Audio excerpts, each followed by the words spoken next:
বামপন্থীরা যেটার বিরোধিতা করে সেটা দেশের পক্ষে ভালো হবেই। ভারত এবং ইউরোপিয়ান ইউনিয়নের মধ্যে যে মেমোরান্ডাম অফ আন্ডারস্ট্যান্ডিং মানে মৌস্বাক্ষর হয়েছে, যেটাকে মাদার অফ অল ডিলস বলা হচ্ছে, এর ফলে ভারতের কি লাভ হয়েছে এবং ইউরোপিয়ান ইউনিয়নের কি লাভ হয়েছে এই ব্যাপারে সত্যি কথা বলতে আমি প্রথম দিকে স্টাডি করিনি, কিন্তু তারপরে যখন সংবাদ মাধ্যমে দেখলাম যে সিপিআইএম আর বামপন্থীরা এর বিরোধিতা করেছে, তখন একেবারেই নিশ্চিত হলাম যে এটা নিঃসন্দেহে একটা সুদূর প্রসারী ফল।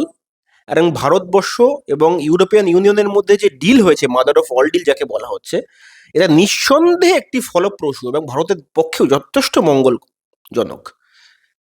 কারণ বামপন্থীরা যেটার বিরোধিতা করে সেটা দেশের পক্ষে ভালো হবেই।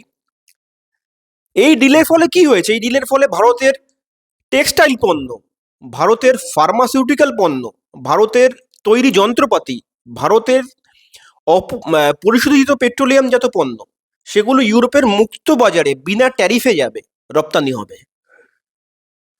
ভারতের টেক্সটাইল ইন্ডাস্ট্রি 40 থেকে 60% গ্রোথ করবে, কারণ 0% ট্যারিফে ভারতের টেক্সটাইল পণ্য ইউরোপের বাজারে রপ্তানি হবে। এবং শুধু তাই নয়, ইউরোপের বড় বড় কোম্পানিগুলো, টেক্সটাইল কোম্পানিগুলো ভারতের থার্ড পার্টি কোম্পানি থেকে থার্ড পার্টি মাল তৈরি করবে।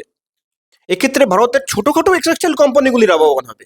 ফার্মাসিউটিক্যাল ইন্ডাস্ট্রির ক্ষেত্রে, যেই ফার্মাসিউটিক্যাল ইন্ডাস্ট্রির ক্ষেত্রে ভারত সারা বিশ্বে ওষুধ রপ্তানি করে থাকে, সেক্ষেত্রে কি হয় কি, যেই দেশে ওষুধ রপ্তানি করা হয় সেই দেশে যে রেগুলেটরি এজেন্সি তারা এসে ইন্সপেক্ট করে জানার পর যখন তারা বোঝে যে এই জিনিসটা আমরা আমদানি করতে পারবো, তখন সেই ওষুধটা রপ্তানি হয়। এক্ষেত্রে কি হয়েছে, এক্ষেত্রে মিউচুয়াল রেকগনিশন একটা এগ্রিমেন্ট তৈরি হয়েছে ইউরোপিয়ান ইউনিয়ন আর ভারতের উপরে। এক্ষেত্রে ফার্মাসিউটিক্যাল প্রোডাক্টস যেগুলো আসে সেগুলো পুরোপুরি ইউরোপিয়ান ইউনিয়নের যে রেগুলেটরি এজেন্সি আছে তাতে ইন্সপেক্ট ছাড়াই, আমাদের দেশে রেগুলেটরি এজেন্সি ইন্সপেক্ট করলেই ওষুধগুলো পুরোপুরি রপ্তানি হবে, একদম বিনা দ্বিধায়, 0% ট্যারিফে। নিঃসন্দেহে ভারতের পক্ষে এটা লাভ।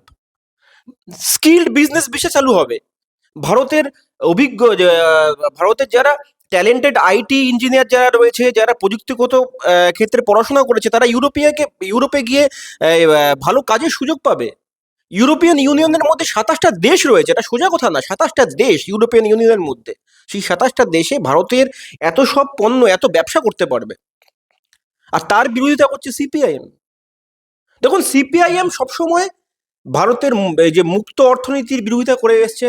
90-এর দশকে যখন ভারতে মুক্ত অর্থনীতির দিশা দেখিয়ে দিয়েছিল, তখনও সিপিআইএম এর বিরোধিতা করেছিল।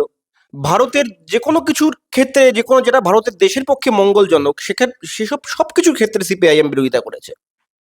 আর সিপিআইএম এমন একটা পার্টি, একটা সময় ছিল বিগ জিরো, এখন সিপিআইএম একটা বিগ জোকে পরিণত হয়েছে। দেখুন, আজকে পাকিস্তানের জামাতুদ দাওয়া, লস্করি তৈবা, আইএসআই এর মতন সংগঠন যারা আছে, তারা আমাদের দেশের সার্বভৌমত্বের ক্ষেত্রে যেরকম যতটা বিপজ্জনক, আমি তো বলবো এই রাজনৈতিক দলের মুখোশধারী এই অংশটা ভারতের সার্বভৌমত্বের ক্ষেত্রেও যথেষ্ট বিপজ্জনক। যেমন এই দলটি তাদের ম্যানিফেস্টোতে, লোকসভা নির্বাচনের প্রাককালে তাদের ম্যানিফেস্টোতে বলেছিল যে ভারতের সমস্ত পারমাণবিক অস্ত্র নাকি নষ্ট করে দেওয়া উচিত। আমাদের জানতে হবে সিপিআইএম কেন এটার বিরোধিতা করছে। এই যে মুক্ত বাণিজ্য, এই মাদার অফ অল ডিলসকে কেন বিরোধিতা করছে? কারণ সারা বিশ্ব বাজারে চায়নার মনোপলি নিচে নামবে। যে চায়নাকে বলা হয় যে বিশ্ব প্রোডাকশনের একটা হাব, সেই চায়নার মনোপলি নিচে নামবে, ভারতের অগ্রগতি হবে, ভারতের নতুন কর্মক্ষেত্রের দিশা খুলে যাবে, ভারতীয় কোম্পানিগুলো ইউরোপে গিয়ে ব্যবসা করবে, ভারতের এমএসএমই কোম্পানিগুলো লাভ হবে। সেক্ষেত্রে বামপন্থী দলগুলো তার বিরোধিতা করবেই, কারণ তাদের যে প্রভু রয়েছে চীন, তাদের বিশ্ববাজারে একটা মনোপলি কমবে। বাংলাদেশের টেক্সটাইল ইন্ডাস্ট্রি ধাক্কা খাবে, ভারতের টেক্সটাইল ইন্ডাস্ট্রির গ্রোথ হবে। এর ফলে এই ইউরোপিয়ান ইউনিয়ন আর ভারতের যে deal, mother of all deal হচ্ছে, এবং এই চুক্তির ফলে মানে ভারতের 140 কোটি আর ইউরোপের 60 কোটি, মানে টোটাল বিশ্বের 200 কোটি মানুষ এবং মানুষ লাভবান হবে, এবং 27 ট্রিলিয়ন ডলারের বাণিজ্য হবে, যেটা আমাদের গোটা বিশ্বের বিশ্ব বাণিজ্যের 25%। এই জন্যই তো একে বলা হচ্ছে মাদার অফ অল ডিল, যার বিরোধিতা করছে বামপন্থীরা, সিপিআইএম।